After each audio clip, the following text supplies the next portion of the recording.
সালাম এবং শুভেচ্ছা জানাচ্ছি। আজকে আমরা এখানে গণসংযোগ করতে আসছি। এই মসজিদে আমরা নামাজ পড়লাম। এখানে যারা ব্যবসায়ী আছেন, দোকানদার আছেন, জনগণ আছেন, সবার সাথে কুশল বিনিময় করলাম এবং আমরা ঈগল মার্কার জন্য ভোট চাইলাম। পাশাপাশি গণভোটে হায়ের পক্ষে আমরা সবাইকে উদ্বুদ্ধ করলাম যে সবাই যাতে হায়ের পক্ষে ভোট দেয়। এখন প্রশ্ন হচ্ছে, ঈগল মার্কায় ভোট দিয়ে কি লাভ হইব? গণভোটে হ্যাঁ ভোট দিলে কি লাভ হইব আমাদের?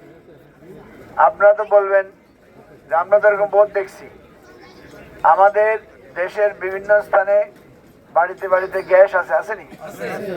কিন্তু এখানে গ্যাসের সংকট। আমাদের দেশটা কি খুব বড় না ছোট? ছোট একটা দেশ। আমাদের এখানে গ্যাসের খনি আছে না?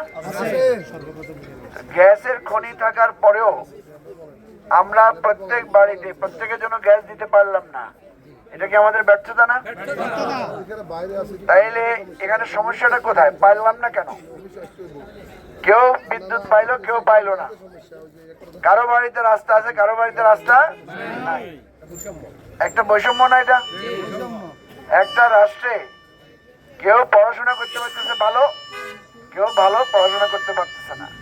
কোন এলাকায় ভালো স্কুল আছে, কোন এলাকায় ভালো স্কুল নাই।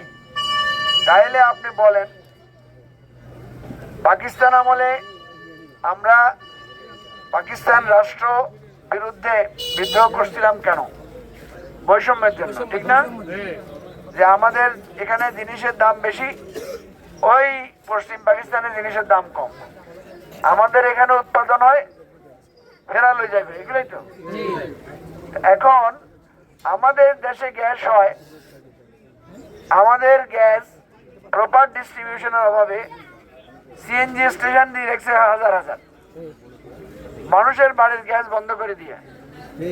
এই যে অব্যবস্থাপনা, এই যে মিসম্যানেজমেন্ট, এই যে কেউ পাচ্ছে কেউ পাচ্ছে না।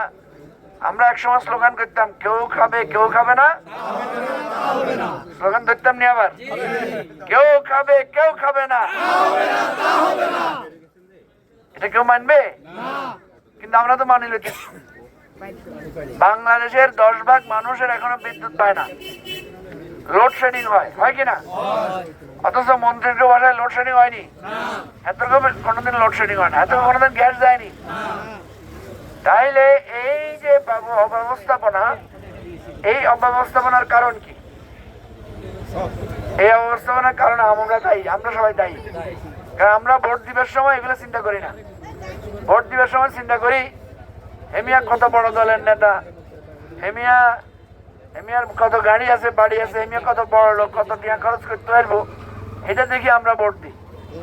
তা আপনি যদি চোর দেখে ভোট দেন, যারা ব্যাংকের টিয়া মারি দেয়, ঋণ খেলাপি, চাঁদাবাজি করে, এরকম লোকেরা ভোট দেন, তাদের বাড়ি থানি উঠতো না, আরেকজনের বাড়ি থানি উঠবে নাকি? বন্যার সময় আপনাদের এখানে পানি উঠছে না? কেন উঠছে? এটা একটা পৌরসভা, এখানে কোনো ড্রেনেজ সিস্টেম করা হয় নাই। অথচ আপনি দেখেন, এই পৌরসভার শত শত কোটি টাকা মারে দিয়া বিদেশে পাচার করা হয়েছে না?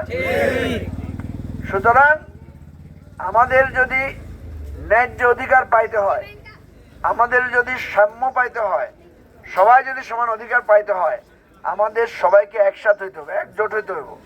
আমরা ভাগ হয়ে গেছি, কেউ বিএনপি, কেউ আওয়ামী লীগ, কেউ জামাত, কেউ এবি পার্টি, কেউ এনসিপি, এক এক দলে ভাগ হয়ে গেছি।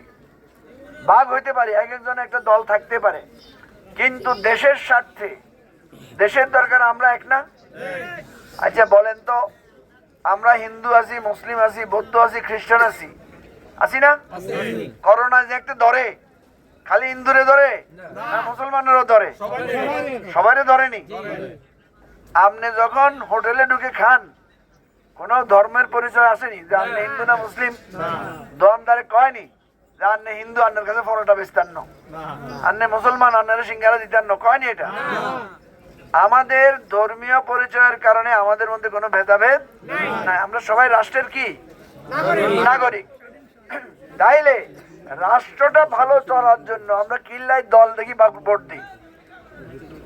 রাষ্ট্র ভালো করে চলার জন্য আমরা কি দেখি ভোট দিব? ন্যায় দেখে ভোট দেব। কোন লোকটা ন্যায় পরায়ণ, কোন দলটা ন্যায় পরায়ণ। এখানে আমাদের এই যে নেতা এগুন আছে, চিনেন নেতার করে তারা মানুষ খারাপ, বেশি খারাপ কেন? মানুষের তুমি চাঁদাবাজি করে, মানুষের দোয়ান ভাঙচুর করে, তো কি করে তারা নেতা হইলো কিভাবে? আমি তো শুনছি বন্যার সময় ওনারা মানুষের ঘরে ঘরে ত্রাণ দিছে, কথা আছে না মিশা? আমি তো শুনছি শীতের সময় মানুষের ওনারা কম্বল দিছে, কম্বল মারি দিছে নি কোনো অভিযোগ আছে? তাইলে আপনি ভোট দিবার সময় ইচ্ছে ভালো ভালো মানুষের ভোট দিতেন না, তা আপনার ঘরে হানি উঠতো না, কার ঘরে উঠবো?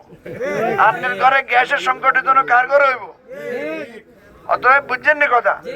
কথা হইলো আমাদেরকে ঐক্যবদ্ধ হইতে হবে। এই রাষ্ট্রটা, এই দেশটাকে যদি সমানভাবে চালাইতে হয়